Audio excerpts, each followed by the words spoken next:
So may adlaw sa tanan gyapon no. So padayon ta. Nanata karon no sa may Municipality of Bindoy. No tipakita ng ilang seal nila. Of course no pag nata din sa Bindoy mo ni ang ilang pinaka highlights no. Tipakita ano ang ilang unsa ni. No ilang pinakadako no kaning usa ganin siya nga isda guro no. So nice guys nga tanan. Dan look at siya ang iyang structural niya no. Structural design niya. So na mismo diri no sa may kuan kanang sa kilid no sa dagat. Okay? Unya nice kay sa tanan.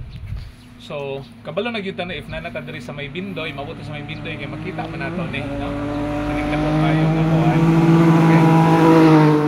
So unyang hapon no mabalik ta diri, plano tang hapon usog gihapon. Okay? So kung baliko no, welcome sa atong episode of Delivery Day and then nanata karon sa mismo nga Bindoy. Okay?